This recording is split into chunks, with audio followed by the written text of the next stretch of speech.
Assalamualaikum warahmatullahi wabarakatuh. Waalaikumsalam. Perkenalkan kami dari kelompok 3. Di sini kami akan mempresentasikan mata kuliah Analisis Ide Wirausaha Digital yang di dalam presentasi ini kami akan menjelaskan tentang Infinity Map, persona, sama kuesioner. Di sini ada anggota kelompok kami. Yang pertama ada Abdurrahman Irham, Deki Registian Lesmana, Lutfi Fauzan, Muhammad Akmal Hidayatullah, dan Rehan Hafiz Putra Prayitno. Yang pertama ada Empathy Map. Apa sih Empathy Map? Empathy Map adalah alat visualisasi yang digunakan untuk mengartikulasikan apa yang diketahui tim produk mengenai pengguna. Empathy Map ini membantu tim produk untuk membangun pemahaman yang lebih luas mengenai aspek mengapa di balik kebutuhan dan keinginan pengguna. Kemudian di dalam Empathy Map pertama ada think. Ini merujuk pada apa yang pengguna atau pelanggan pikirkan. Ini bisa mencakup keyakinan, nilai-nilai, kekhawatiran, dan aspirasi mereka. Fokus tinggi ini adalah memahami pemikiran internal yang mungkin tidak selalu diungkapkan secara langsung. Yang kedua ada hear. Ini merujuk pada apa yang didengar oleh pengguna atau pelanggan dari orang lain, termasuk teman, keluarga, rekan kerja, atau sumber informasi yang lainnya seperti media dan iklan. Fokusnya akhir ini adalah memahami pengaruh eksternal yang mempengaruhi pandangan mereka. Untuk selanjutnya ada si. Ini merujuk pada apa yang pengguna atau yang lihat di sekitar, termasuk lingkungan digital. Ya, dalam memahami konteks visual dan lingkungan di mana mereka berada. Selanjutnya ada do. Ini merujuk pada tindakan dan percakapan yang dilakukan oleh pengguna atau pelanggan. Fokusnya adalah memahami perilaku dan interaksi mereka dengan produk atau layanan. Selanjutnya ada pain. Ini mencakup masalah dan titik kesulitan pengguna. Dan selanjutnya ada gain. Ini berisi apa yang diinginkan dan dibutuhkan oleh pengguna, serta apa yang ingin mereka capai. Selanjutnya, Di slide berikutnya akan dijelaskan oleh Rehan. Oke, dari yang kita simpulkan, empathy map. Yang pertama yang kita dengar adalah suara kendaraan. Yang kedua, suara scan parkir. Yang ketiga, ada ucapan terima kasih. Keempat, suara klakson. Dan kelima, suara alam kendaraan. Dan keenam, suara orang obrolan. Selanjutnya, yang dipikirkan, yang pertama, adanya panas. Yang kedua, merapikan kendaraan. Yang ketiga, keamanan area parkir. Yang keempat, berdebu atau polusi. Yang kelima, berangan memiliki kendaraan bagus. Dan yang kita lihat, ini yang pertama, kendaraan masuk dan keluar. Yang kedua, orang berlalu lalang. Yang ketiga, uang. Yang keempat, plat nomor. Kelima, rambu dan tanda. Dan keenam, karcis parkir. Dan yang kita perbincangkan, yang pertama melihat tiket parkir, yang kedua mengecek durasi parkir, yang ketiga memungut biaya parkir, yang keempat menjaga kebersihan, dan kelima pelayanan pelanggan. Lain, keadaan kembalian, kurangannya jam terbang, lahan parkir terbatas, keterbatasan teknologi. Gain, menyiapkan uang pas buat bayar. Parkir berharap ada uang tips, beradaptasi dengan perkembangan zaman, menata rapi motor atau mobil agar lahan menjadi sedikit lebih luas. Selanjutnya, target konsumen. Target konsumen adalah salah satu faktor penting dalam strategi bisnis, khususnya dalam pemasaran produk. Sejatinya, tidak semua produk bisa dikonsumsi oleh semua pelanggan, dan setiap produk juga memiliki kelompok konsumennya yang berbeda-beda. Target konsumen adalah individu atau kelompok orang yang menjadi fokus bisnis suatu perusahaan dalam menjual produk atau layanan. Dalam menentukan segmentasi pasar, secara umum konsumen dibagi berdasarkan usia, tingkat pendidikan, hingga tingkat penghasilan. Untuk berdasarkan usia, golongan konsumen terdiri dari anak-anak, remaja, dewasa, dan lanjut usia. Sedangkan jika dilihat dari tingkat penghasilan, konsumen terdiri dari yang berpenghasilan rendah, menengah, dan tinggi. Segmentasi psikologi, target pasar dalam segmentasi ini dibedakan berdasarkan kepribadian atau personality dan pola atau gaya hidup, lifestyle. Klasifikasi gaya hidup terdiri dari minat, kepercayaan, dan lain sebagainya. Untuk segmentasi demografi, menentukan target konsumen selanjutnya yaitu dengan segmentasi demografis. Pada segmentasi ini, pasar dibagi menjadi beberapa kelompok berdasarkan macam variabel demografis yang terdiri dari jenis kelamin, usia konsumen, jumlah keluarga, pekerjaan, penghasilan per bulan, agama, ras, generasi kewarganegaraan, dan status sosial. Untuk segmentasi geografi, yaitu salah satu cara yang digunakan untuk mengklasifikasikan target pasar berdasarkan lokasi. Biasanya segmentasi demografis ini akan mempengaruhi biaya operasional dan jumlah permintaan secara berbeda.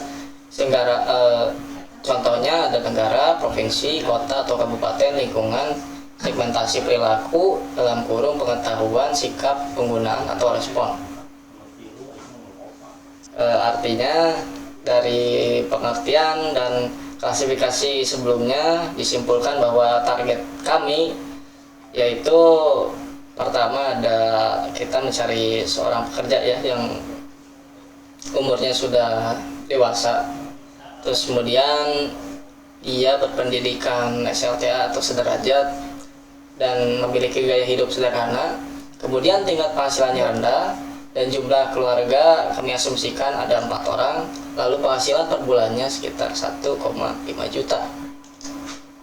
X. Kemudian di sini ada customer persona. Customer persona ini adalah representasi fiksi pembeli dan pengguna produk Anda. Representasi fiksi ini berguna untuk eksplorasi penerimaan, penerimaan dan eksplorasi produk Anda baik ya, yang lebih besar atau yang belum dilepas.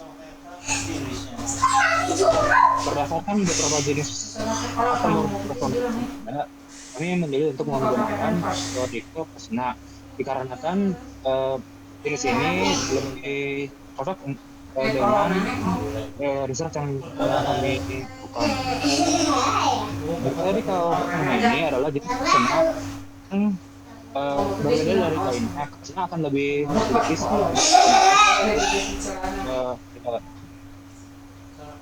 dan dari mereka juga akan menilai dengan tipe tersebut juga akan mengambil keputusan psikologis.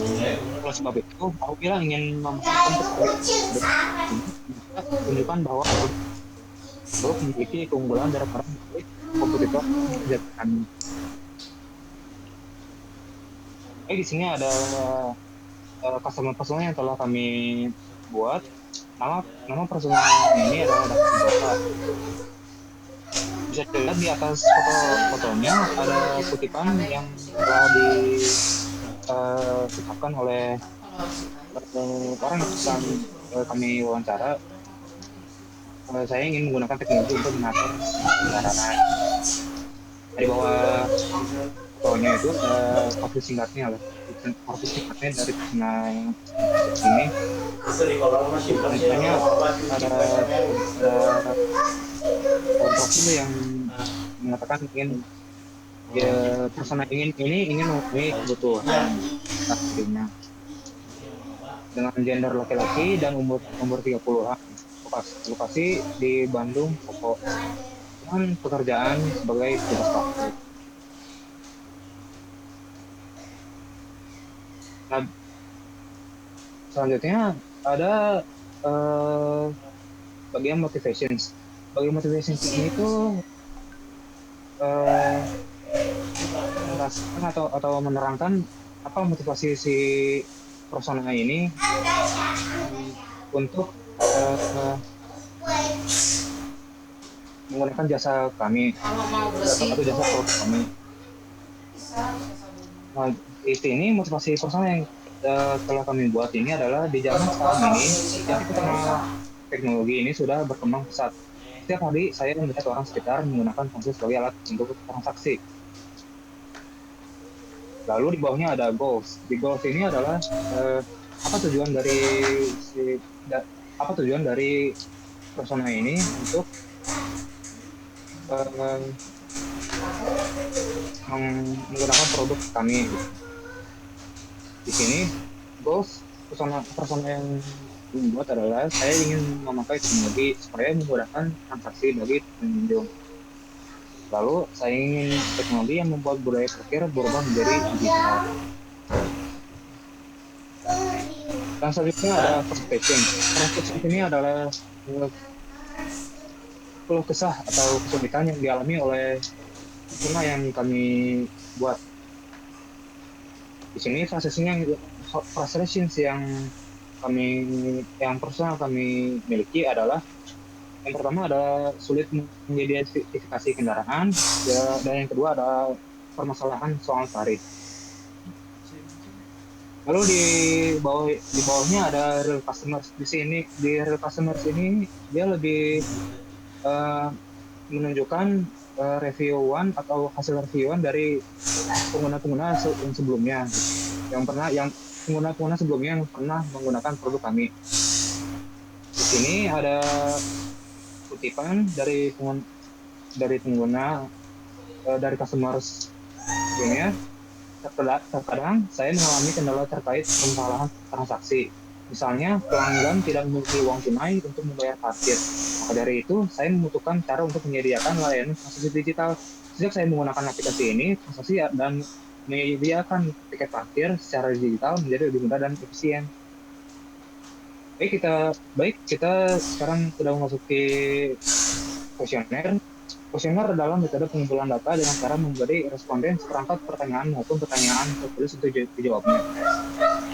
Kuesioner terbuka adalah kuesioner dengan jenis pertanyaan uraian. Dalam hal ini, responden perlu memberikan jawaban berupa pendapat atau penjelasan pada kolom kosong yang tersedia.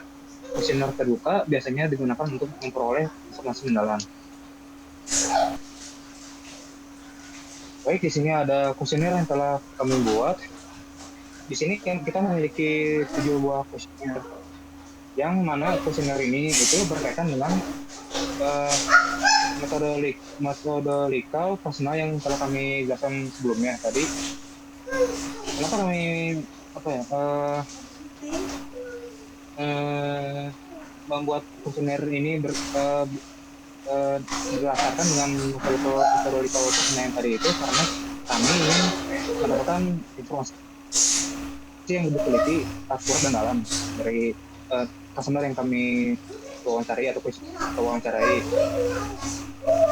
Cukup sekian presentasi dari kelompok kami tentang Empathy Map, Customer Persona, dan kuesioner. Mohon maaf apabila ada kesalahan kata. Terima kasih atas waktunya. Wassalamualaikum warahmatullahi wabarakatuh. Waalaikumsalam warahmatullahi wabarakatuh.